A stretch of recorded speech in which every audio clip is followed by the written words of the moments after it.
Buenos días. Yo me llamo Jesús, trabajo para una empresa que se llama Pectaviol y soy veterinario. Ya peinaría canas si tuviera. Llevo 30 años trabajando, de los cuales pues casi 21 han sido de, como todo veterinario clínico, un trabajo de 50, 60, 70 llamadas de teléfono diarias, tapando huecos, apagando fuegos, siempre pendiente de lo urgente y no siempre de lo importante. Afortunadamente o desafortunadamente me tocó vivir el problema de las resistencias antibióticas muy tempranamente. En el año 2000 al 2004, por un problema que teníamos con los conejos, ya se empezaba a intuir lo que iba a pasar, ¿vale? Entonces tuve la oportunidad de venir a esta empresa para desarrollar, por lo menos para ver si conseguía entender qué podíamos hacer como alternativas.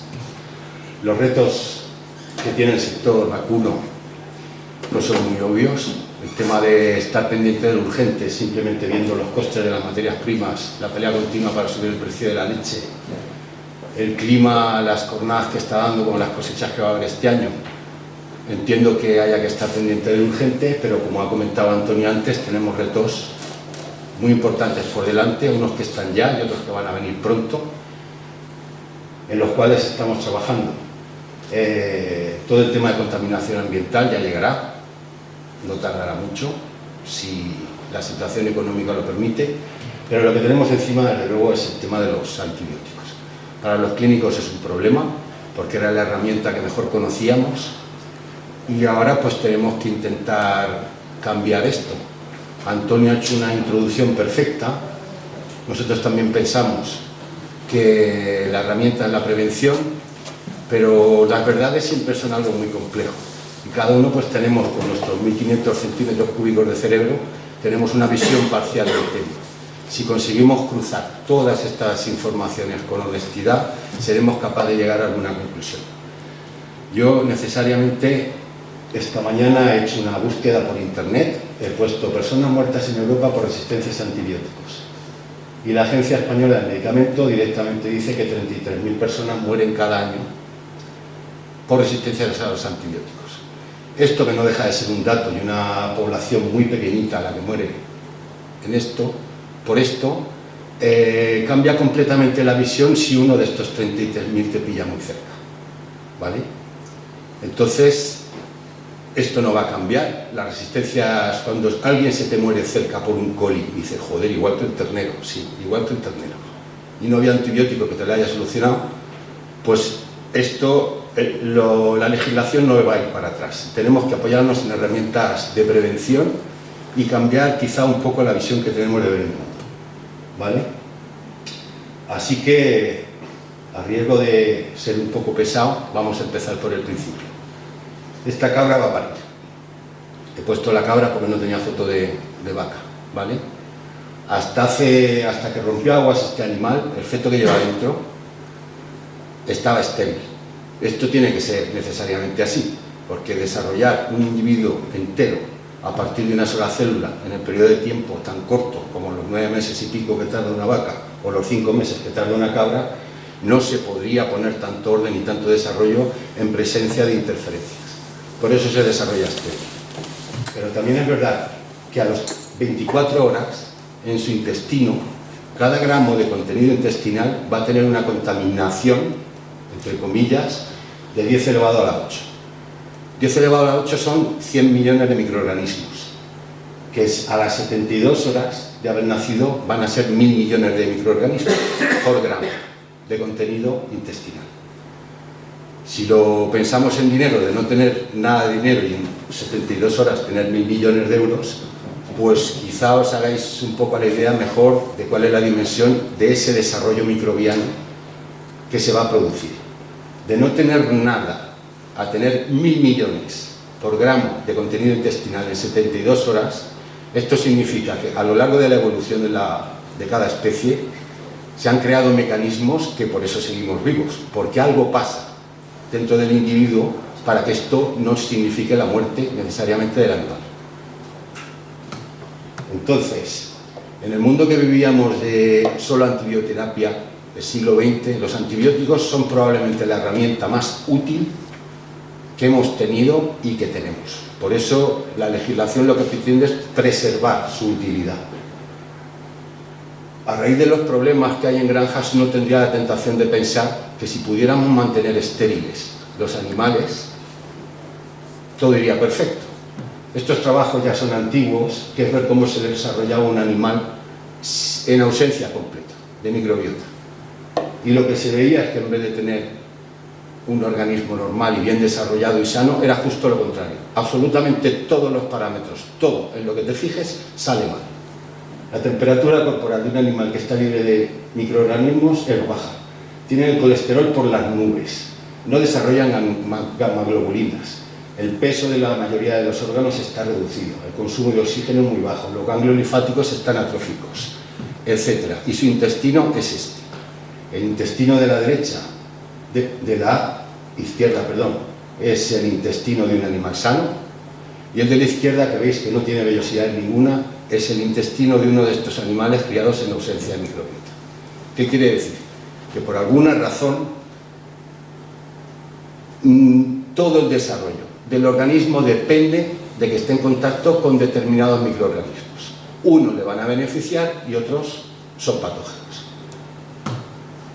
¿De dónde se va a recoger ese ternero o ese cabrito? La microbiota. Cuando tú haces yogur en casa, tú partes de un starter. Cualquiera sabe que un yogur vivo, tú coges una cucharada, lo pones en leche, lo pones a incubar, 37 grados, y un día más tarde todo aquello es yogur. Has conseguido replicarlo. Lo importante es el starter que utilices. El starter microbiano de un animal, de un mamífero, procede de la microbiota vaginal, que es lo primero que va a pillar. El tema de la vagina es particularmente curioso. No sé si os habéis fijado nunca que cómo es posible que un animal que es estéril nazca por un agujero que está justo al lado del agujero más sucio de todo el cuerpo. Y esto no es porque sí. Esos mamíferos, en aves, reptiles, peces, y de ahí hacia abajo ya directamente naces por el mismo sitio por donde defecas. Y esto es lo que la evolución ha permitido que se desarrolle. El contacto con la microbiota que tiene ese adulto. Ese adulto ha llegado adulto y ha conseguido su éxito evolutivo, que es reproducirse. Y en ese mecanismo implica que se pone en contacto. Nada más nacer te pone un starter de microbiota de la vagina, que es la que procede del intestino. Pero hay más. Está el lamido cuando se da, la leche materna, por supuesto, todo el tiempo que va a ser mamífero, y la contaminación que haya en el ambiente.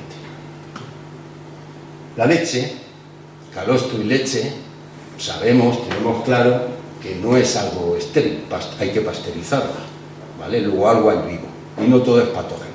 Empezamos a pasteurizar por la tuberculosis, pero la leche es un medio vivo, vivísimo, donde la microbiota que tiene fundamentalmente es flora láctica, ¿vale? ¿Cómo se mueve esto? De acuerdo. Así que el animal empieza a mamar. A su estómago han llegado bacterias de la vagina, han llegado bacterias del ambiente. Procuramos que el ambiente esté lo más limpio posible, siempre. Ya sabemos que un animal que nace en un medio sucio lo lleva peor para sobrevivir. Pero la fuente fundamental de microorganismos durante todo el tiempo que esté mamando es la urea, es la leche. Esta leche está bien, está mal, procede de una hembra que tiene mastitis, procede de una hembra que ha podido generar inmunoglobulina suficiente en esa ubre a pesar de esa mastitis. ¿Cuántas hembras hay con mastitis en la granja? ¿Qué gravedad tiene esa mastitis? ¿Qué calidad tiene el calostro que le va a llegar a ese ternero? Porque a partir de aquí, estas bacterias lácticas lo que van a hacer es adherirse a la superficie intestinal. Aquí tenéis un gradiente, ¿vale? Esto sería la mucosa. Pues todo lo que se puede adherir a la superficie epitelial son bacterias lácticas y clostridios.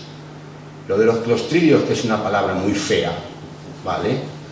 Es una palabra muy fea porque la enterotoxemia la producen los clostridios, pero tienen los hermanos buenos samaritanos como el Clostridium butyricum, que lo que hacen es generar ácido butírico, que es el nutriente fundamental de las células del intestino. Entonces, esto no es porque sí, esto es así. Cuando este animal entre en contacto con un coli que tenga la capacidad de adherirse a esa mucosa, a ese coli le llamamos patógeno, ¿vale? Porque tiene la capacidad de pegarse al sitio donde no debería de pegarse. El resto, pues pasan por la luz intestinal. Todo lo que hay en el intestino, salvo estos grupos y los patógenos, pasan por ahí en medio y cumplen una misión. Cuando yo estudiaba, años 80, se decía, hay patógenos y hay flora comensal. O sea, no sé muy bien qué hacen todos estos aquí, pero aquí hay un montón. Lo que pasa es que como no me producen enfermedad, no me interesa. 30 años más tarde, pues ya sabemos algo más de toda esta gente. Muy bien. Y ahora os voy a poner una película. Este animal que acaba de nacer, supongamos que este es su intestino, aunque es el intestino de un humano, y todas estas bacterias van a empezar a pulular por aquí. Las bacterias de la leche, como hemos dicho, se van a adherir a estas vellosidades intestinales y van a cumplir una misión que veremos más tarde. Pero estas vellosidades intestinales, como están sujetas a un trasiego continuo de bacterias de todo tipo por el intestino, pues generan un mecanismo que es el de ir deshaciéndose de estas células, tirándolas vía arriba por la cripta, hasta que al final se despegan. Este proceso, cuando un animal es sano, puede durar 3-4 días. En el caso de un pollo, por ejemplo, no llega a las 24 horas. Quiere decirse que un pollo en 24 horas renueva completamente su epitelio intestinal. Completamente. ¿Por qué? Porque lo que se quede aquí pegado es sensibilísimo esto, ¿entiendes? Lo que se quede pegado a esta mucosa, de alguna manera hay un mecanismo que se ha generado, que es que yo me pueda desprender de esa célula. De manera que si son buenos, aguanta un poco más la célula, pero si son malos, esto se acelera y se despeja. Y en estas primeras contactos con la microbiota es muy importante qué es lo que entra en esa cripta. Porque esa cripta, imaginaros que esto es una alfombra persa, y tú quieres, a base de lavarla de canto, que todo lo que haya en el fondo de esa cripta desaparezca. Aquí el que primero llegue, capao, ¿vale? Si conseguimos colonizar este intestino con lo que su madre está diseñada para hacer, que le ha pasado algunas bacterias de su intestino y continuamente le va metiendo bacterias lácticas de la leche. Muy bien. Esto es lo que pasa al final, es un fenómeno que se llama apoptosis. En animales sanos es más lento, en animales enfermos es mucho más rápido. Muy bien. La primera visión que tienen estas bacterias que le ha puesto su madre, la flora láctica, es la exclusión competitiva. Esto de estar aquí pegado, esto no es cuestión de pegamento ni nada. Ahí hay unos receptores para unas llaves que tienen las bacterias lácticas. Se adhieren ahí y ahí se pegan. Donde se adhiera una bacteria láctica no se puede adherir otra cosa. Primer mecanismo, que es lo que se llama exclusión competitiva. ¿De acuerdo? ¿Y qué es lo que hacen estas bacterias ahí pegadas? Pues entre otras cosas producir ácidos. Se llaman bacterias lácticas porque todos estos grupos que están en la leche, que están en la tierra, que están absolutamente en casi todos los ecosistemas terrestres, tienen una cosa en común, que es producir ácido láctico. El ácido láctico no es una palabra que se maneje con frecuencia en rumiantes, pero en porcino, en monogástricos, en aves también, sabemos que dosis elevadas de ácido láctico son una de las mejores herramientas de prevención defensiva. Y estamos copiando en realidad a la naturaleza. Si tú tienes estas pequeñas fabriquitas adheridas a la mucosa, cada una produciendo ácido láctico, tú lo que estás creando es una barrera entre el medio intestinal y la mucosa, ¿vale? De manera que protege esa mucosa.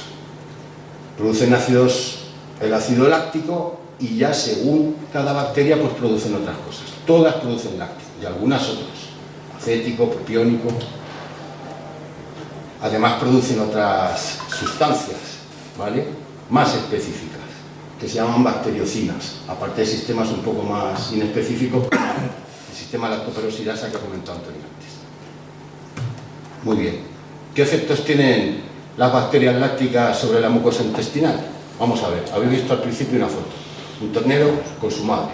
Mama, mama, mama. ¿Cuándo se destetaría un ternero de manera natural? Si tú no intervienes. 3 meses, 4 meses. No es nuestro sistema. En los sistemas intensivos tenemos que hacerlo de otra manera, pero no podemos obviar que la naturaleza es así. Ese destete será tranquilo, muy despacio, porque para poder dejar de beber leche, el animal tiene que desarrollar una microbiota y unos compartimentos en el intestino que le permitan digerir lo que va a venir. No es el caso concreto del vacuno. Nosotros en el intestino, los humanos, tenemos alrededor de 800.000, 1 millón de genes de distintos microorganismos que cumplen misiones. Nosotros solo aportamos 30.000. Precisamente en este foro no tendría que haber problemas para entender que los mamíferos no digieren fibra. Es la microbiota que hay en el rumen y en otros compartimentos del intestino la que la digiere. Entonces se crea una especie de simbiosis entre una microbiota correcta y el animal, que es lo que permite esa vida. Sobre la mucosa intestinal es lo que os he dicho, aumentan la superficie de absorción, incrementan la producción de moco e inmunoglobulina A, que es la que defiende las mucosas, etc. No me voy a extender porque también son amigos en el sentido de que te producen enzimas, igual que otros géneros, para digerir esos alimentos y también producen vitaminas. Luego tu madre te está poniendo una protección, te da leche, que es tu alimento, te pone una microbiota que va a digerir en parte esa leche y además te va a proteger el intestino. Y además esos microorganismos van a hacer, no todo el trabajo lo tienes que hacer tú, no lo tiene que hacer la vaca, el ternero.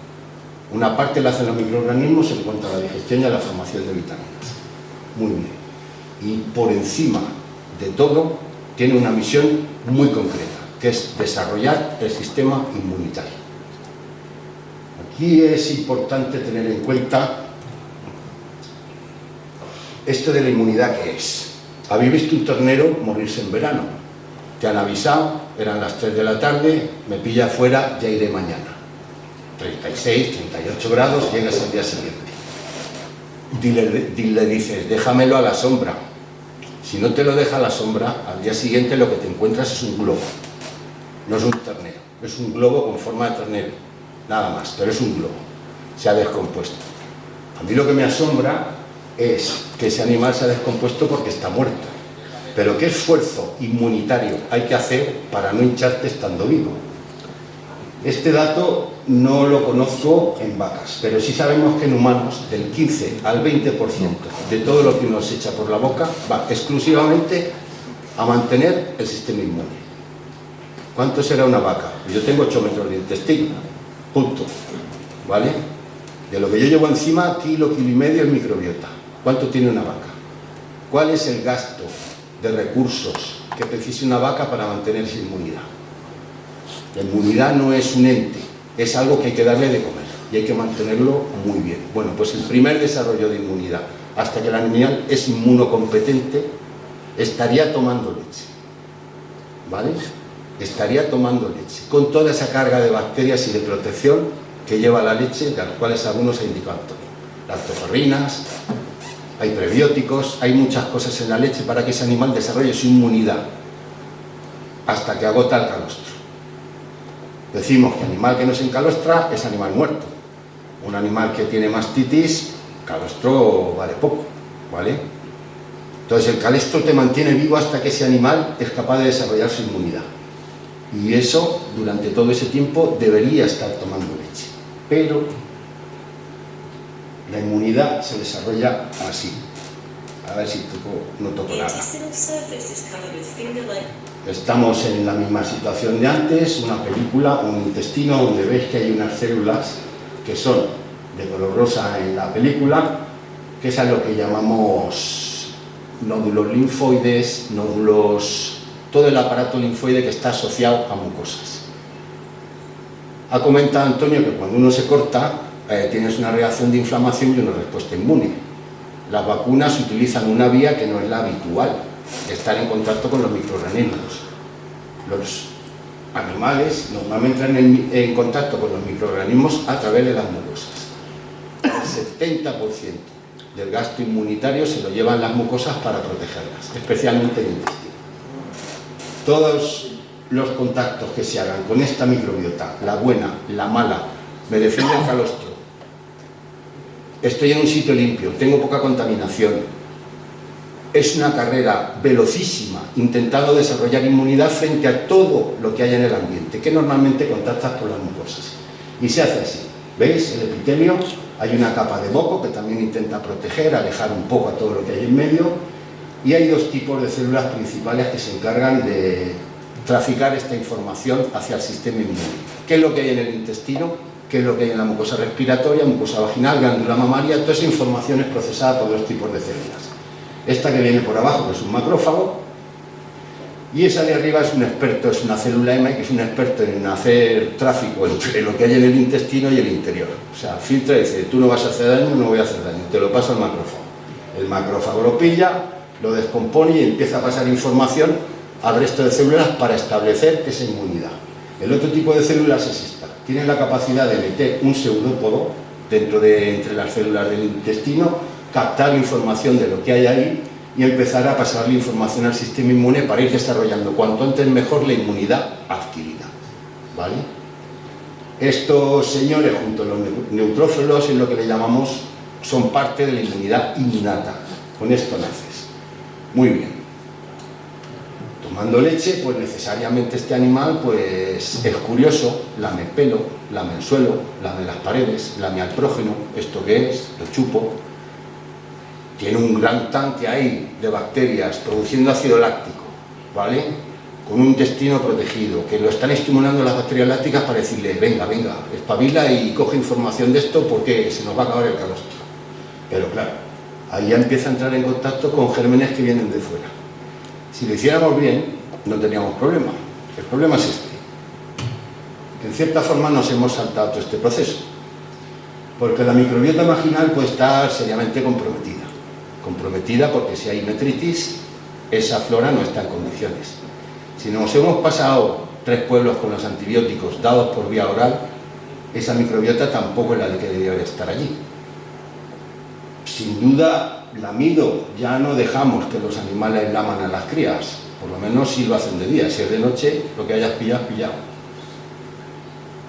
Y este es el principal problema, que el calostro sí se lo damos, y bendito sea si se lo damos sin pasteurizar, ¿vale? Pasaron los tiempos en que teníamos que luchar, por lo menos en vacas, con tuberculosis, con lo cual uno se puede permitir el lujo de no pasteurizar el calostro. Pero automáticamente después de las tomas de calostro lo que vas a dar es leche reconstituida, que es estéril. Eso significa que estamos dejando el campo de la protección que de manera natural tendría a no sabemos muy bien quién. Cuando tú haces un aporte de 10 elevado a la 5 o 10 elevado a la 6 por cada mililitro de leche, que es más o menos lo que tiene el contenido en bacterias lácticas, una leche sana, eso lo anulas. Y empiezas a echar leche en polvo con un agua que a veces tiene cloro y a veces ni siquiera eso. Además, estas bacterias tienen una particularidad, que cada uno se reproduce a la velocidad que puede. Estas lo hacen cada 20 minutos. Si se mete una bacteria que se reproduce más deprisa, va a correr más que las bacterias lácticas y te va a hacer daño. La tasa de replicación de Escherichia coli, por ejemplo, es justo el doble, entre 10 y 12 minutos. Y esto, al final, lo que significa es que sobre todo estamos dejando que lleguen a los animales bacterias del ambiente. Con otro agravante, que es que el establecimiento de una microbiota intestinal normal se compromete bajo una higiene excesiva. ¿Qué quiere decir esto? Pues que tenemos un problema, ¿vale? No sé si os voy a dar la solución, pero queda claro que esto es un problema.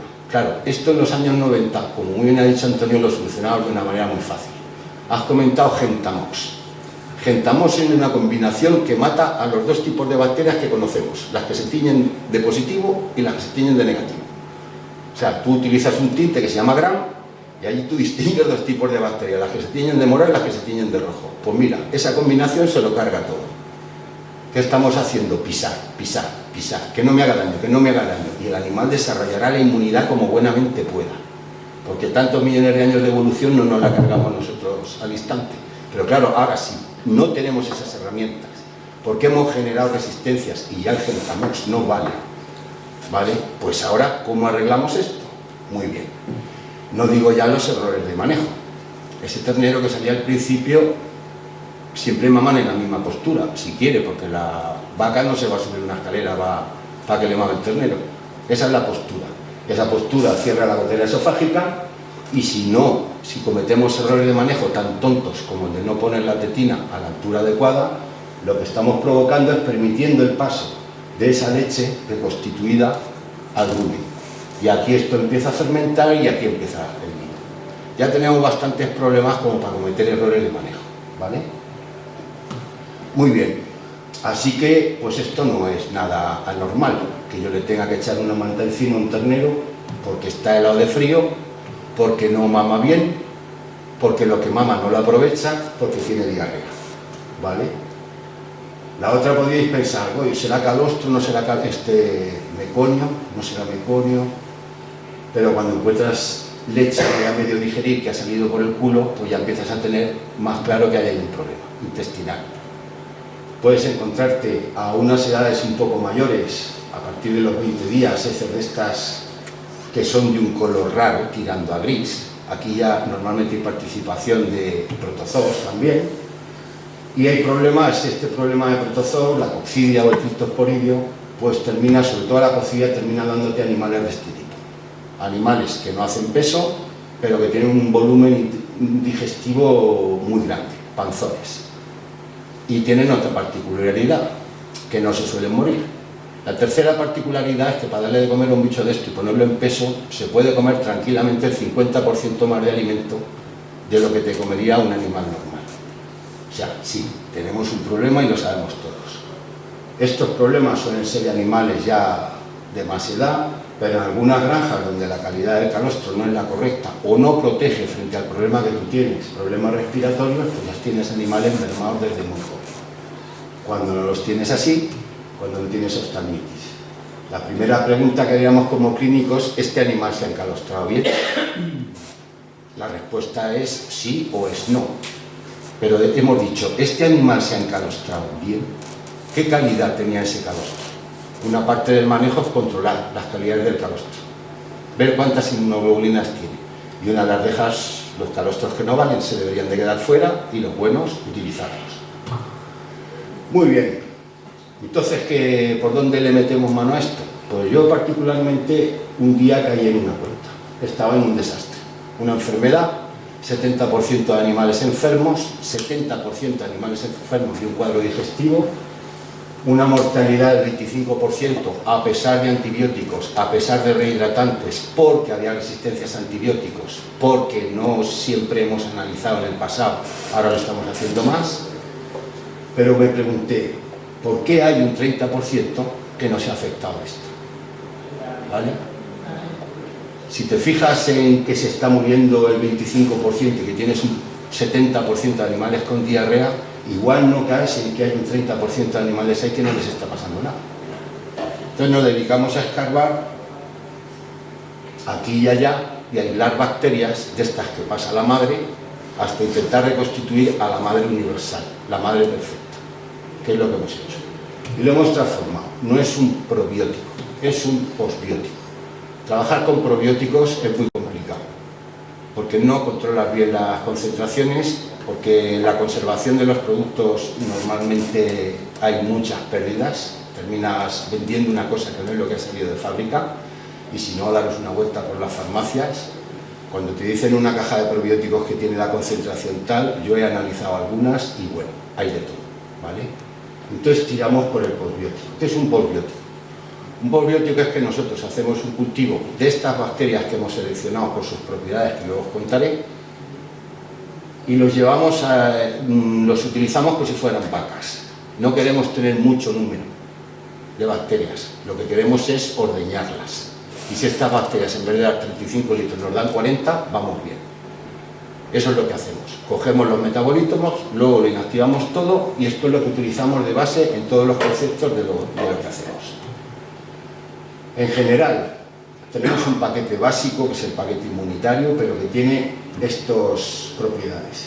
Hemos podido demostrar que con esto se puede conseguir desarrollar el aparato digestivo, las vellosidades son más largas, están más sujetas unas células contra otras y no hay tanto trasiego del intestino a sangre, las septicemias bajan. Resumiendo, también hemos visto que podemos madurar la microbiota intestinal más rápido. Un animal no va a comer, no lo vas a poder destetar mientras no pueda digerir la comida. Y ya sabéis que la comida no la digiere el ternero, la digiere una parte el ternero y otra parte la digiere la microbiota que tiene. Entonces, cuanto antes se establezca una microbiota adulta, antes se puede destetar ese animal. También tenemos claro que hemos conseguido estimular el sistema inmune asociado a mucosas. Esto forma parte del sistema inmune innato y lo que hace es el reconocimiento de estos antígenos que hay. Todo lo que hay rulando por las mucosas lo trincan y lo procesan más deprisa. Y luego tiene unos efectos metabólicos que luego os diré. Esto nos llevó a que, bueno, pues por cosas que descubrimos de algunas cepas concretas, las hemos patentado, los hemos metido en humana, entre los efectos metabólicos, y ahora mismo estamos ya en ensayos clínicos lo vimos como posbiótico, pero por circunstancias al final se va a comercializar como probiótico. Un producto que vale para sujetar la diabetes tipo 2, para evitar el desarrollo de la diabetes tipo 2. ¿Qué es una microbiota adulta?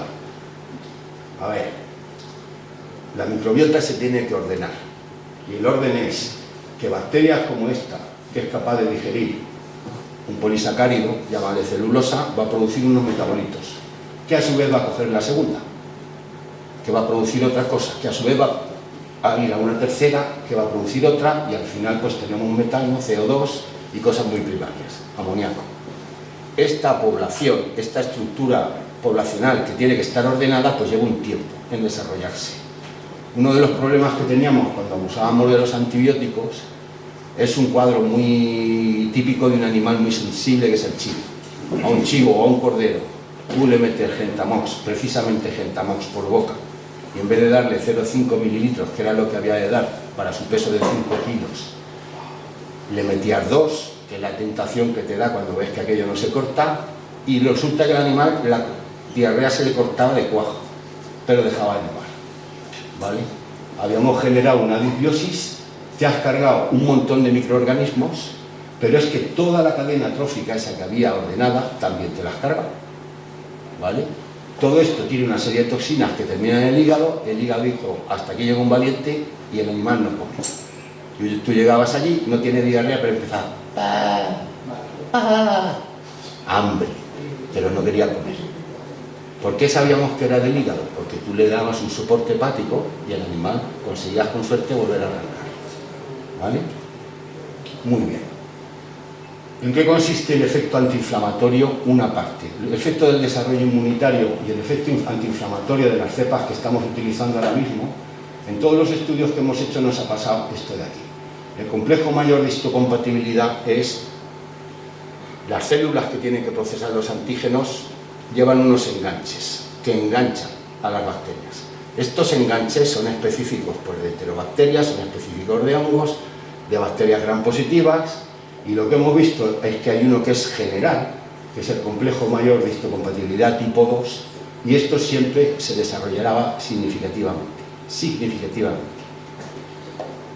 Normalmente también nos ha venido pasando que el factor, el interferón gamma, no nos salía significativo, pero siempre nos sale un poco más cuando tratamos a los animales que les damos el producto. Y este tiene una capacidad, que es transformar todas las células intestinales, que las transforma a células presentadoras de antígeno. O sea que aparte de tener el sistema inmune innato más preparado para captar información y trasladar la información al sistema inmune, pues también hay ayuda del resto de las células del intestino.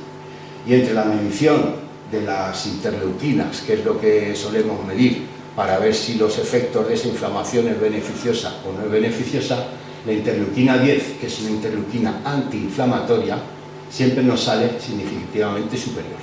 O sea, íbamos bien. ¿De acuerdo? Empezamos a medir, este trabajo lo hicimos en la Universidad de Dakota del Sur, en Estados Unidos, y animales que habíamos criado desde el principio con este producto comparados con el control, veíamos que al sacarle el moco del aparato respiratorio, pues con el producto tenían más de un 30% más de inmunoglobulinas en esa mucosa. La única vacuna que se ponía en esa granja era frente a esta enfermedad, y específica frente a esa enfermedad superaba un 22%. Todas vacunadas. Pero esto te hace como de booster. Y esto viene a demostrar lo otro. Hemos desarrollado los receptores, procesan más rápido, procesan mejor, y aquí está la evidencia. También sabíamos que teníamos ciertos efectos antiinflamatorios por otras vías, porque interleuquinas que eran inflamatorias, pues resulta que bajaban en su expresión. Y más tarde os enseñaré algunas moléculas. Esto no lo pudimos hacer en terneras, porque matar 70 terneras con 15 meses para ver cómo ha ido, pues oye, un poco agresivo el tema, ¿no? Pero con aves y con porcino sí que pudimos hacer muchos experimentos, y este aumento de las vellosidades de más de un 6% de altura, que una vellosidad sube y baja, significa que hay por encima del 12% de absorción. Este es el resultado menor que hemos obtenido en este tipo de análisis. Tenemos un ternero, podemos estimularle la inmunidad más deprisa, pero hasta que la tenga desarrollada dependemos del calostro en las condiciones que su madre le haya puesto. Y no tenemos ayuda de las bacterias lácticas, en general, muy poquito. ¿Qué pasa con las enfermedades que te pegan antes de tener el sistema inmune desarrollado? Como el criptosporidio. El cripto llega, arrasa, te corta la mucosa, esto es cripto, te cargas la papila, esto se queda como una herida abierta, repetida en cada una de las vellosidades que se han afectado a lo largo de todo el intestino, y por aquí entra, todos los malos se cuelan por aquí, todos. Así que estamos con antibióticos, cargarnos el criptosporidio, por un lado. Por otro lado, evitar que el coli, si me está dando fuerte el coli, intentar evitar que se me cuele, y volvemos a las estrategias de antes. ¿Esto se puede hacer de otra manera? Pues sí, pero veíamos que con un producto solamente este fermentado, este postbiótico, no llegamos. ¿Por qué? Desarrollamos la inmunidad antes, pero todo lo que te pegue en los primeros 10 días, ¿vale?, no llegas. Entonces tuvimos que ir combinando cosas. Y aquí hemos combinado todo esto. Perdón. En primer lugar, este postbiótico, que tiene las propiedades que yo os he mencionado. No me voy a poner muy pesado. Escogimos un segundo paquete de bacterias de una línea con la que estamos trabajando. Como os he comentado antes, una cosa que tienen las bacterias lácticas es que hay cepas que son capaces de producir bacteriocinas. Las bacteriocinas son péptidos, son proteínas que tienen una capacidad de inhibición. Las hemos estudiado in vitro y seleccionamos dos que eran capaces de cargarse las 200 y pico muestras de granjas distintas que habíamos analizado en el laboratorio de coli. Vale. ¿Es un antibiótico? No. Porque no cogemos y concentramos esto. Si concentramos esto, entramos en otra dimensión, que sería un mínimo, un aditivo y probablemente un medicamento. Así que esto es como la diferencia entre mascar hoja de sauce y tomarte una aspirina, ¿vale? Esto es el crudo. No llegábamos. Por supuesto, metimos prebióticos y probióticos. ¿Qué probiótico es el universal ahora mismo? Las levaduras, ¿vale? Las levaduras tienen dos propiedades. Si están vivas, lo que hacen es retirar oxígeno. Al coli le gusta el oxígeno, no le estorba. Si le quitas el oxígeno, la cosa va mejor.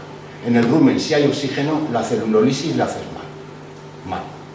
Si retiras el oxígeno, esas bacterias que digieren la celulosa, todos los microorganismos que las digieren, trabajan más. Por eso van bien las levaduras, pero por otra cosa más. Porque en todos los medios de cultivo de las bacterias beneficiosas que yo conozco, en todas hay que poner extracto de levadura. Le estamos dando de comer a la microbiota buena, y eso es un prebiótico, ¿vale? El prebiótico es el alimento, el probiótico es la bacteria y el postbiótico es el metabolito que hemos obtenido en esa bacteria. No llegábamos y empezamos a meter extractos de plantas, la Lebericobacterium. Extractos de plantas. Metimos uno, incorporamos uno que era activo frente a Cryptosporidio y Escherichia coli. Y va bien la cosa, pero buscamos otra sinergia, que es introducir un aceite esencial, que también es activo frente a cripto y frente a coli. Entre bacteriocinas, extractos de plantas, aceites esenciales, darle de comer a los buenos y meter un postbiótico que te tiene que desarrollar el intestino y te tiene que desarrollar la inmunidad independientemente del aporte que le haga su madre, ¿vale? Con esto hemos conseguido trabajar con un producto. Empezamos a testarlo y aquí tenéis los resultados de primeros de año. Ya luego dejé de apuntar por una razón que ha dicho Antonio. Recoger datos en una granja suele ser un problema. Lo dicho, estamos más en lo urgente que a veces en lo importante. Pero claro, lo importante para el granjero no siempre es lo que es importante para ti. Entonces, los datos son estos. Fuimos a granjas de las que tenían que utilizar o bien antibióticos o, sobre todo, productos frente a criptosporidios, granjas donde se trataba todo o se trataba un porcentaje, ¿vale? Y empezamos a introducir el producto a diversas dosis. 8 gramos, 10 gramos, 15 gramos. Y luego lo que medimos fue los animales a los que todavía había que darles una dosis o bien de antibiótico o bien de alguna de las moléculas frente a protozoos. Y vimos que las reducciones eran del 41, del 34, en otra desaparecía completamente la necesidad de dar un plus solo al 10%, solo al 13% o solo al 5%. Estos datos son datos que quedan muy bien aquí y parece que son muy listos, ¿vale? Quedaros con la idea general. Se puede reducir aproximadamente el 70% de la medicación que das. Lo que sí que me llamaba a mí mucho la atención era que la necesidad de tratamientos sí que disminuía mucho. Que el que daba 7 días de paramicina, con 3,3 ya conseguía arreglar a ese 30% que no tenía, que había que medicar, a pesar del producto, ¿vale? Se estimulaba el sistema inmune, se incrementa la respuesta y la respuesta del animal es mayor, ¿vale? Bueno, dosificaciones. Lo que es una guerra permanente, igual que lo de la tetina, ponerla más alta o más baja, es esto. Estas casetas son de uno de los que salen en ese análisis de datos que hemos puesto antes. Tiene un problema grave de criptosporidios, muy grave. Y claro, yo encantado de echarle una mano, encantado de que utilice el producto. Pero vamos a ver, si ese ternero está ahí cagando criptosporidios, por mucho que limpies, el siguiente que entra ya se encuentra allí, eso sembrado. ¿Vale? ¿Por qué no coger las casetas y ponerlas en otro sitio? Este suelo es virgen. Entender que no hay ninguna herramienta, ninguna, ni cuando existían los antibióticos, con esa libertad, ninguna herramienta que te sustituya el sentido común. ¿Cuál es el problema? Que está contaminado, cambia de sitio. Hay que combinar vacunas, hay que combinar sistemas de prevención, todos los que uno pueda. Yo creo que nadie va a tener la solución radical, pero no nos podemos olvidar del sentido común. El manejo es súper importante en todo lo que estamos hablando. Bueno, pues resumen de lo que hace este producto. Vámonos a las vacas. ¿Qué hemos hecho en vacas? Pues cuando hemos utilizado el paquete que utilizamos en adultos para esto, que es lo que os he contado antes, son selecciones de bacterias que las hemos juntado y las hemos ordeñado por lo que hacen. Lo que vimos lo primero era que lo que utilizamos para adultos cambia radicalmente la fermentación, radicalmente no, ¿vale? Cambia el patrón de fermentación. Y lo que veíamos era que aumentaba la fermentación propiónica.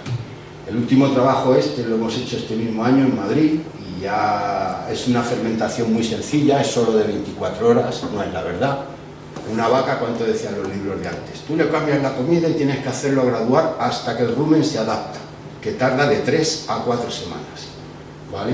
En una fermentación de 24 horas, pues solo tienes una aproximación. Y en esa aproximación ya era significativo que lo que se incrementaba sobre todo, aparte que se incrementaba la producción de ácidos, vamos bien, se incrementaba específicamente el propiónico.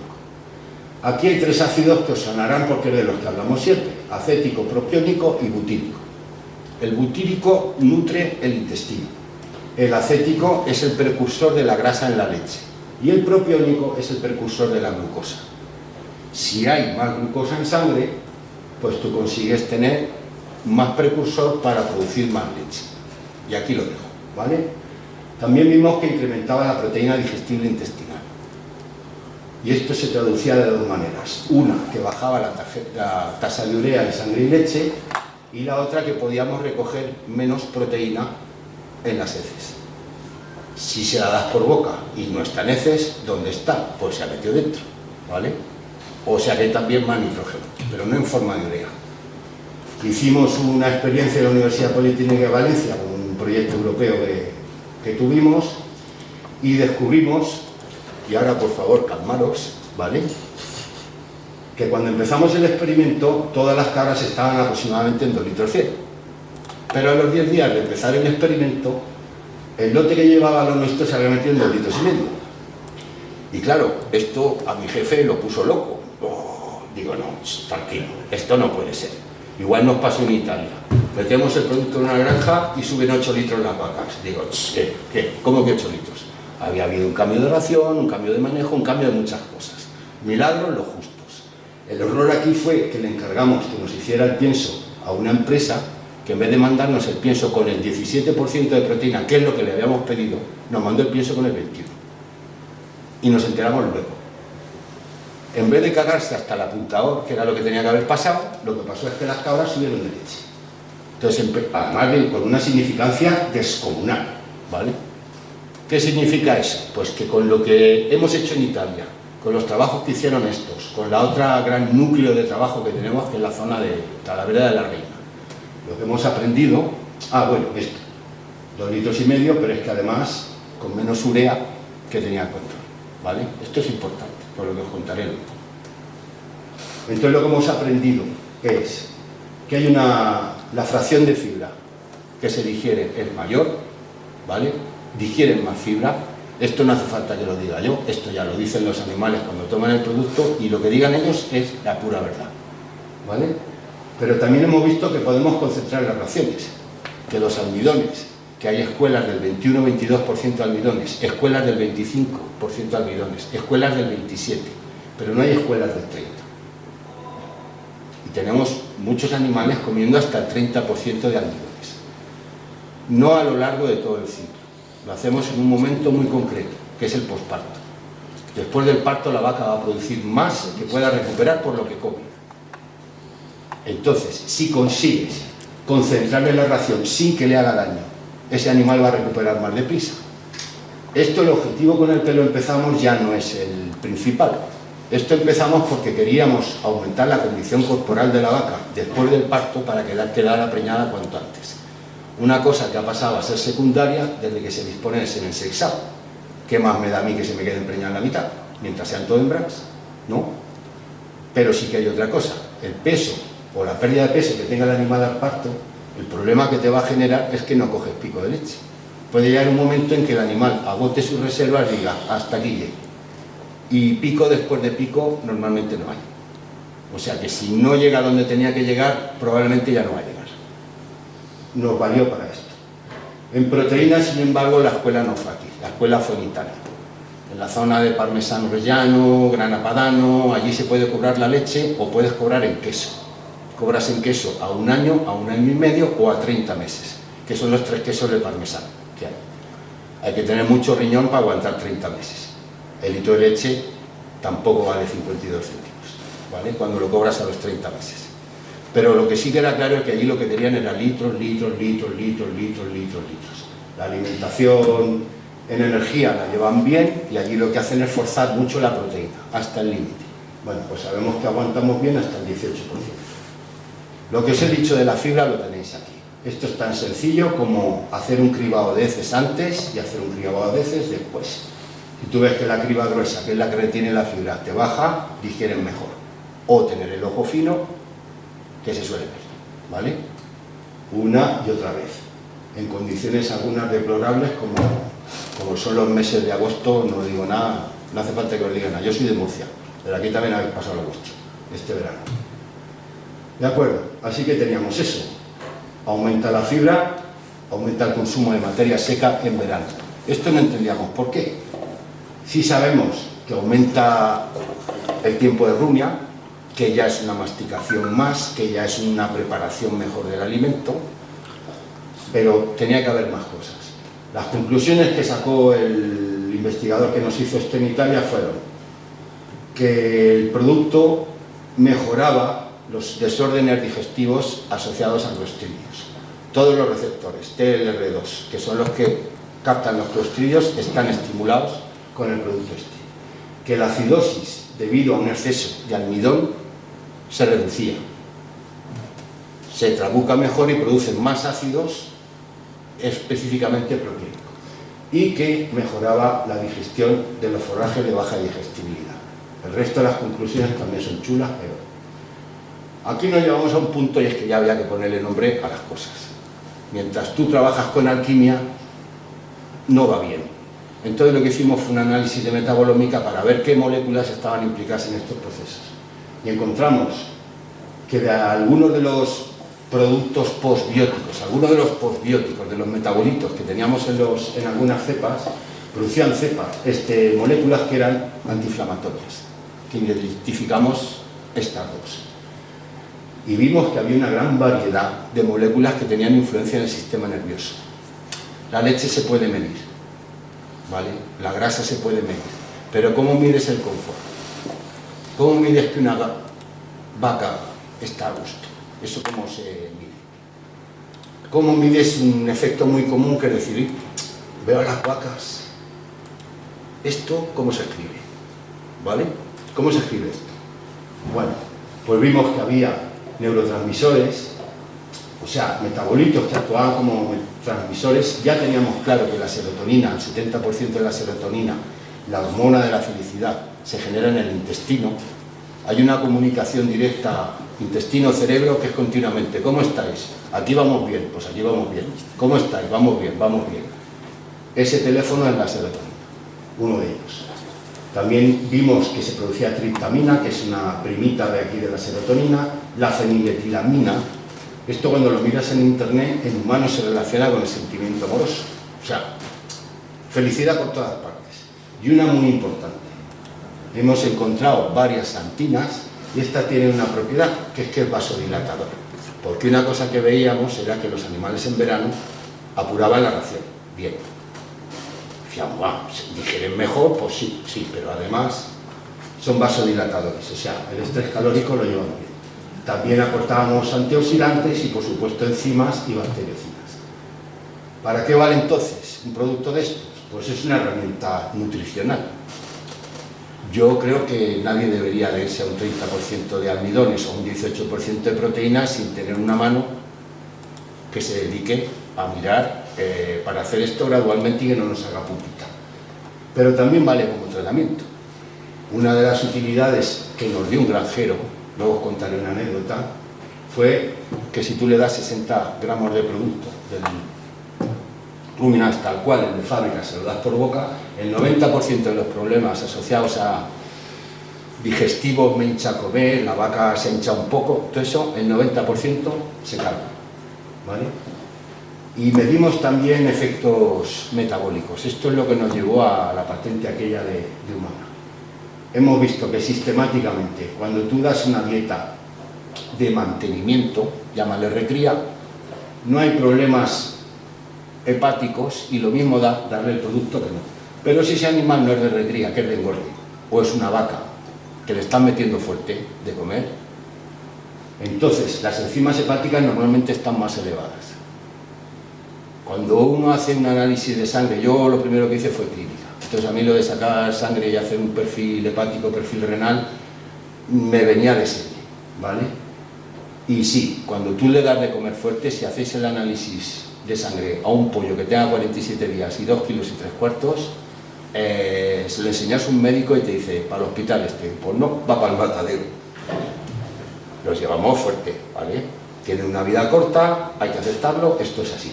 Bueno, pues cuando le damos el producto resulta que los niveles de enzimas se venían a la normalidad. La glucemia se venía a la normalidad, que fue lo que nos valió la patente, y los cuerpos cetónicos los podíamos controlar. Muy bien. Hemos visto más cosas. Este resultado se repite y se repite y se repite. Las ureas por sistema siempre, da igual el experimento que hagas y qué es lo que estés tratando, porque esto hay también productos que son de utilidad, que sistemáticamente el hígado está mejor y la urea baja. Y ahora llegamos al problema. Nosotros llegamos con este producto al mercado gallego hace un año y nos dimos de boca con la realidad. no es una realidad la gallega distinta de la de otros sitios, pero sí tenéis una particularidad, que aquí utilizáis silos para todo. En el sur, los silos de maíz se usan, pero los silos de hierba no salen a cuenta. Se utilizan más forrajes, etc. Y claro, después de ver lo que había, pues el análisis puede ser este. Cuando el propietario de la instalación prepara el silo, los silos está solo, ¿vale? Él va a tener un silo de maíz que va a durar todo el año. Va a tener un silo de hierba o varios silos de hierba que se recogen en la misma fecha y te van a durar todo el año. Y si eso sale bien, bien, y si eso sale mal, te toca estar todo el año comiendo aquello, ¿vale? Sobre esto, aquí se hacen los mejores análisis que he visto en ningún sitio de lo que son los silos. Perfecto, ¿vale? Sobre esa calidad teórica se construye un concentrado y esto que le damos de comer a la vaca. Y a partir de aquí, ya en la vaca, pues viene Antonio, mira mastitis, llegamos los clínicos, miramos otras cosas, los medicamentos, la vacuna, la higiene, los complementos, tal. Aquí arriba estamos muchos, pero aquí abajo estáis solos. Y el problema, a mí no me llaman más que los problemas, para darme abrazos menos veces. Y me tocó ir comiendo uno detrás de otro, 20 que este tiene un problema, 20 que este tiene un problema, 20 que tiene usted un problema. Y el 80-90% de las veces el problema eran los silos. Nosotros podemos hacer maravillas aquí arriba, pero el problema grave para mí, de lo que yo he visto hasta ahora, está aquí abajo. Y que estáis muy solos para hacer esto. ¿Cuál es el objetivo de ensilar? El objetivo de ensilar es acidificar lo que has ensilado, para que se acidifique bien y se conserve bien, como los pepinillos en vinagre, por ejemplo. Es el mismo proceso si no le echas vinagre. Aquí se echa vinagre, en Rumanía los deja fermentar, producen su acético y aquello se conserva. ¿Quién fermenta? La fermentación de un silo es espontánea. O sea, estamos confiados, porque siempre se ha hecho así, de que aquello va a fermentar correctamente. Sí sabemos que hay que quitarle el aire. Cuanto más aire le quiten, mejor. Y aún así a veces no sale. El mismo problema que tienen las vacas las tiene el campo. ¿Dónde acaba el estiércol? En el campo. Si el estiércol está muy tratado, le metemos los residuos de la lejía, todo lo que utilizamos en la higiene. No llega a la basura como llegaba originalmente. Esas plantas se desarrollan como se desarrollan. Pero algunas de las bacterias que tenían que venir con las plantas, la más importante se llama Leuconostomes enteroides, pues resulta que no tienen bastante calidad. Vale, muy bien. En los años 90, pues venga, vamos a hacerlo bien. Lo primero es lavar y desinfectar el silo. Porque si te has comido una de hongos el siglo pasado, eso deberíamos de quitarlo, ¿vale? Un lavado y lejía mínimo, ¿vale? Lo que hacía mi abuelo. En los años 90 empiezan las estrategias de poner ácidos conservantes químicos. ¿Y qué son los conservantes? Pues los mismos ácidos que tendrían que producir las bacterias que deberían de estar en la planta, ¿vale? El problema que tienen los ácidos, que está muy bien, es que hay que repartirlo muy bien, porque esto no se multiplica, ¿vale? Y no hay que quedarse corto ni pasarse. Hace un mes vamos a visitar a un ganadero que tenía un problema grave. Las vacas paradas, las vacas no querían comer. Las vacas no querían comer, las vacas no querían comer, vaca parada, no me come, 26 litros, ¿qué hago? Esto es un desastre, pum, pum. Empezamos a escarbar, preguntar, terminamos en el silo de hierba. El silo de hierba estaba hecho tabaco, fatal. Lo mandamos a analizar, hongos y clostridios, eso estaba cantado, ¿vale? Y coli, había también enterobacterias. Pero resulta que el pH era de 3,67. 3,67 en un silo de hierba es una barbaridad. ¿Tú le has metido algún químico a esto? Sí, claro, le metí un conservante. Vale, conservante. Pero el pH del silo de hierba cuando fermenta bien es de 4, 4,1, se mueve aquí. El del maíz es un poco más ácido. 3,67 es mucho propiónico y mucho fórmico que había. ¿Vale? ¿Qué es lo que probablemente le pasó? Pues esto no es la primera vez que le pasa. Y entonces, en vez de tirar el ácido y ya está, pues echa el ácido y la chorrea, para no quedarme corto. ¿Vale? Es un problema. Lo tenéis más fácil. Los inoculantes del silo de maíz son conocidos desde hace tiempo. Los de silo de hierba no. Estos son relativamente recientes y ahora se hace bien. Yo empecé a hacer inoculantes de estos en mi casa, yo no vendo inoculantes, ni de coña. Pero era complicado porque había microsilos que se te volvían como si fuera baba. Es un proceso complejo. Hay empresas que lo hacen muy bien. Y encima, las que se utilizan normalmente para ensilar la hierba son cepas productoras de acético. Quiere decirse que con un poco de suerte, además de tener el silo sano, igual os entran microorganismos en la panza que os van a producir un poco más de acético que se va a traducir en grasa. ¿Vale? Lo que hemos tenido que hacer es que no podíamos trabajar con este paquete inmunitario. Entonces, para vacas de leche, pues hemos metido para controlar la acidosis, para controlar las micotesinas y un plus de vitaminas. Os he dicho que el 20% de lo que come una persona es para el sistema inmune. Al sistema inmune a veces hay que ayudarle. ¿Vale? Si tienes diarrea, comes arroz cocido. Pues al sistema inmune, si está gastando, tienes que darle un poco más. Y como las dietas no están pensadas para estos extras, pues a veces pones vitaminas, a veces no, a veces le deis el plus, a veces no. Entonces optamos por aquí y bien. En preparto y posparto es otra historia. Os pongo la última película, que es esta. ¿Cómo pasa, cuándo llegan las bacterias lácticas a la leche? Esta célula que habéis visto antes, que es una célula presentadora de antígenos del sistema inmune innato, es la célula dendrítica. Veréis que mete ese pseudópodo, engancha lo que por ahí anda y se lo pasa normalmente al sistema inmune. Pero alrededor del parto no pasa esto. Aparte de hacer eso, algunas las mantienen vivas y se las llevan a la ubre. Esto se llama la vía enteromamaria, en periparto. Así es como llega. Cuando damos el producto y estimulamos la inmunidad y todo lo que yo os he contado antes en preparto, lo que conseguimos es, primero, que desde la situación inicial de microbiota, que es esta, pasamos a un desarrollo al parto brutal de lactobacilos en las heces. Luego ese intestino está más sano, ya lo he entrado. Pero en la leche pasa igual. En la leche aumenta mucho. Esto es la bendición de un quesero. A un yogurtero le da igual y a vosotros casi que también. Porque esas bacterias lácticas no van a beneficiar al ternero, pero sí van a beneficiar a la ubre, dependiendo de las bacterias que cada uno tenga en casa. Los efectos estos ya los habéis visto. Mirad, esto es otro trabajo que hicimos en el año 2018, era con la Universidad de Valencia. Cuando le dimos el producto, vimos que multiplicaba por 6 la cantidad de bacterias lácticas que había en la leche. Por 6, bueno, bien, vale. Pero resulta que las células somáticas, que esto de 990.000 en una cabra es como aproximadamente unas 150.000 en vacuno, porque hagáis una traslación, se bajaban a la mitad. ¿Significa que el producto baja las células somáticas a la mitad? No. Lo que había pasado era que de esas bacterias que habíamos encontrado en más cantidad, algunas producían bacteriocinas que eran las que controlaban a los patógenos. O sea, esto es una herramienta, no es un tratamiento en sí. Te va a desarrollar el sistema inmune, va a favorecer las vacunas, va a favorecer cualquier cosa que hagas en la ubre. Y tiene mecanismos concretos, como esto de traspasar más bacterias lácticas a ubre para que las proteja. Uno de los mayores estudiosos de los probióticos en España se llama Juan Miguel Rodríguez, el único veterinario que da clase en la Facultad de Medicina de la Complutense de Madrid. Y él, pues le estoy muy agradecido porque un día me dijo, bueno, hay trabajos de ellos, yo llegué a él por un trabajo. Las señoras, cuando paren, la prevalencia de mastitis aproximadamente en señoras es del 30%. Él introdujo un probiótico, con lo cual en las primeras 120 solamente tenía una incidencia del 1,5.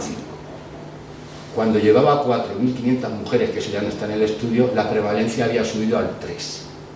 Y dijo, los patógenos son patógenos, sí, pero también lo que hacemos es retirar todo lo que nos ayuda, como las bacterias lácticas. Porque a mí me parece bien, aparte de lo que hemos hablado de las resistencias, que no se hagan secados selectivos. Los secados selectivos los hacemos con mucha frecuencia frente a gram positivos. Hay arrasas con lo malo, pero también arrasas con lo bueno. Entonces, a ver si consiguiéramos entre todos encontrar la estrategia que nos valga, que desde luego pasa por vacunas y pasa por darle de comer al sistema inmune. Y os pongo algunos casos de cómo ha funcionado esto. Un señor que tiene un problema muy grave, conseguimos localizar que era un problema de hongos y él, el ganadero, nos puso en la pista de lo que era. Dice, además, cuando me salen en celo, la vaca se me para, pero le meto un bol para la cetosis y la vaca se arranca a comer. Ahí ya no tuvimos ninguna duda, no hizo falta sacar sangre. El hígado estaba bloqueado, el problema eran las micotoxinas. Vacas, bien, vacas muy flacas, mucho descontrol, mucho descontrol. Introducimos el producto,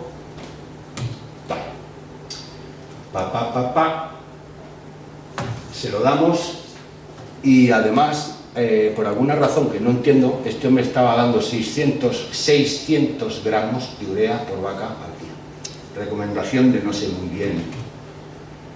Vimos que aumentaba el tiempo de rumia bastante, o sea, lo mismo que os he contado antes se puede conseguir. Y vimos que la leche subía. Le subió 3 litros, pues aproximadamente en 3 meses. Pero claro, si producen más leche, algo tiene que bajar en algún sitio. Y lo que bajaba era la urea. ¿Cuándo puedes conseguir que suba la leche? Cuando tú puedas sacar un extra de la comida porque no la digieres bien, y cuando puedas sacar un extra, que es utilizar el nitrógeno que hay que desprenderse. La energía la puedes acumular, fíjate, en la panza. El nitrógeno no. El nitrógeno con aproveches hay que transformarlo en urea y va afuera, no se acumula. Y sí, mejoró todo, mejoró la producción de leche, las células somáticas se nos fueron un pelín arriba, bajo la urea como estaba cantando iba a pasar, y hasta incluso nos subió la grasa. No significa que el producto haga esto, significa que en esa situación concreta, analizando bien el caso, sí, se puede. Y hay otros casos en los que no hace nada. Por eso decimos que es una herramienta de nutrólogo. ¿De acuerdo? Otro caso de este año es un caso de micoplasma. Tenía muchísimos problemas de hongos, muchos problemas de hongos. Le entró un micoplasma, ya tenía problemas de biógenes. Metimos el producto y por milagro, porque esto yo no lo considero otra cosa, normalmente estos efectos sobre la urea los consigues dándole un preparto.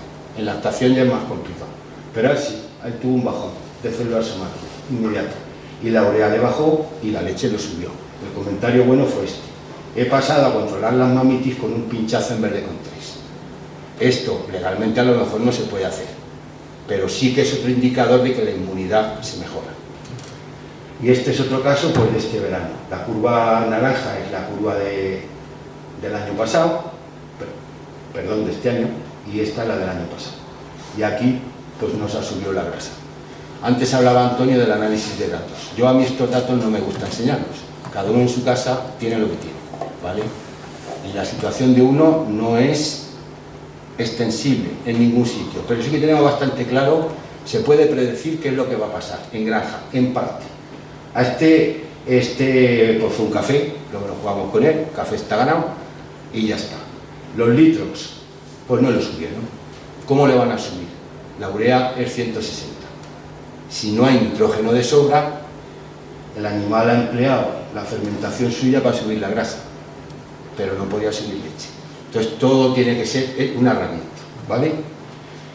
Y bueno, pues el resumen es este. Los lactantes desarrollamos antes la inmunidad, podemos hacerlo. Se pueden controlar algunos patógenos y desde luego reducir la necesidad de medicar, mejora la respuesta a antibióticos y vacunas y permite desarrollar el intestino antes, con lo cual la microbiota la desarrollas antes y se podría desquitar antes. Si todo el manejo no te lo echa a perder. En el preparto vamos a tener mejoras de mastitis no garantizadas, pero si la granja lo bastante sana va a mejorar. Si hay tratamientos con vacunas, desde luego que va a mejorar. Y lo consideramos más un coadyuvante que otra cosa, ¿vale? Porque la respuesta es mucho más regular cuando está acompañando a algo específico para desarrollar esa inmunidad específica, ¿vale? Mejora el perfil de microbiota, tanto en el intestino como en la leche, y las mejoras metabólicas pues pasan por el hígado, la glucemia y la absorción de nutrientes. Y en lactantes, animales que están en leche, pues yo en condiciones mejora la digestión de la fibra Eso es simplemente hacer un cribado a los 15 días de haber empezado, si mejora, mejora, ¿vale? Tampona los cambios de alimentación.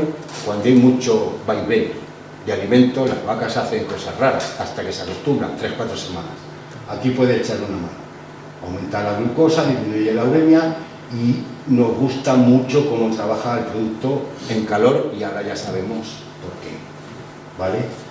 En cualquier caso, en lactantes me gusta pensar que salvo que haya un problema, esto es una herramienta nutricional para que pueda manejar mejor un nutriólogo.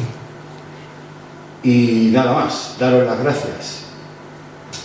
Esta chica tiene 17 años, es de aquí de Galicia. Es una enamorada de las vacas. Está en una explotación que está pasando por muchos problemas asociados a lo de los hilos que hemos hablado antes, pero no pierde la ilusión. Y la he puesto porque tengo que darle las gracias, porque las mentes vírgenes, las mentes que no están condicionadas, como decía antes Antonio, a veces se le ocurren cosas. Esta chica cortó ella sola con nuestro producto el problema que tenía de glitosporidios, pero fue ella la que dio en el clavo, que yo tanto que a veces no me entero. Y digo, ¿y cómo lo has cortado? Dice, pues usted me dijo que le pusiera un cazo y le pongo 2. A los que se ponen mal, en vez de seguir y tirar para el parofor, dice, voy a echarle 2. Cortado. Así que, muchas gracias. Sin más.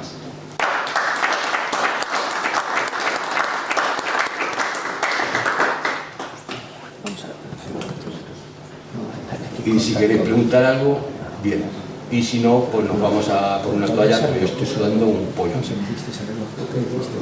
Por lo que comentas, en las terneras lactantes, tu opinión es que se les debe dar leche materna en lugar de ir a la leche artificial. No. Me explico. Lo fisiológico y lo que iría bien es que tomaran leche de la madre. Pero yo no estoy en la cartera de nadie. ¿Me explico? O sea, yo entiendo a lo que hemos llegado y por lo que hemos llegado. Lo que sí seguro es que la leche materna te va a ayudar. Y te pongo un ejemplo nada más que no tiene nada que ver con las vacas. Los que estamos aquí sabemos que el calostro, la defensa que tenga el calostro de anticuerpos, ¿cuánto tiempo puede estar absorbiendo ese ternero? ¿1 día y medio? Más o menos. Muy bien. Un crío también. Entonces, ¿por qué el pediatra está empeñado en que mínimo la lactancia de un chiquillo tiene que durar 6 meses? ¿Vale? Es que es un alimento muy bueno, es que es gratis. No, 6 meses, mínimo. Y ahora ya sabemos que animales, personas, vamos a quedarnos en las personas que es más fácil. Las personas está muy bien estudiado el tema. Las personas que nacen por cesárea, que no reciben la flora de la vagina, tienen el doble de probabilidades de desarrollar enfermedades autoinmunes, entre las cuales están la enfermedad de Crohn, el bowel disease, la dermatitis atópica, la esclerosis múltiple, el autismo. Todo esto se multiplica en niños que no han nacido por su sitio. Pero si además la cesárea es programada, o sea, a eso le he tirado con yodo y la señora me viene defecada, ¿vale? Porque cuando uno está intentando parir, si no has evacuado antes, te evacúas encima, que es mi caso. Por eso empecé con una foto de por qué el culo está al lado de la vagina. Porque mi madre me lo decía, dice, nene, ¡ay, qué vergüenza pasé! Me cagué encima tuya cuando naciste. Y eso delante de todos los amigos. Digo, muy bien, mamá, perfecto. Vale, ¿qué aporta esos 6 meses de seguro bacterias lácticas? ¿Vale? Los pediatras, y esto es que es una cosa que me cuesta entender, te recomiendan los 6 meses porque está estudiado que son los 6 meses, pero hablas con algunos pediatras y no saben por qué. Hablan del vínculo materno-filial, está bien, sí, pero hay algo fisiológico que está en los estudios de enfermedades autoinmunes. Nada más recordaros que en África hay mucha hambre, pero no hay enfermedades autoinmunes. Y eso es porque están en contacto con... No tenemos la culpa. A mí mi madre también me decía, lávate las manos antes de comer. Y también hay un dicho en mi pueblo que dice, un gitano, si no muere en el primer año, con perdón de los gitanos, ya hay que matar. O muere con drogas, o con alcohol, o a navaja. ¿Vale? Lo que hemos conseguido con estos sistemas modernos es disminuir la mortalidad infantil. Pero también hemos desarrollado las consecuencias de eso, que es las consecuencias de estar en contacto con una microbiota pobre. problema de la microbiota ahora mismo en las granjas, en todas las granjas y en los humanos, es la falta de diversidad. ¿Vale? Sí, 6 meses de leche sería lo suyo, pero hay que ver la leche, es como lo del calostro. Calostro sí, pero analizando la calidad. Sí, juegan un papel fundamental, las bacterias lácteas. Sí.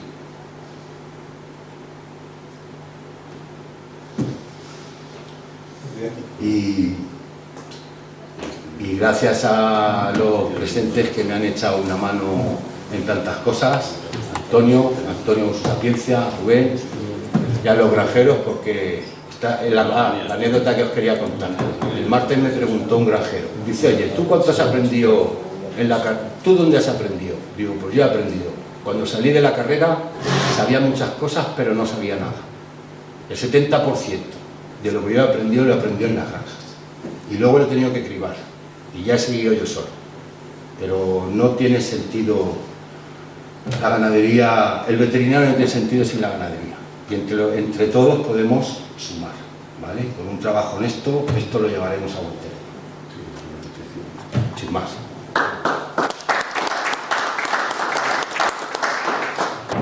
Bueno.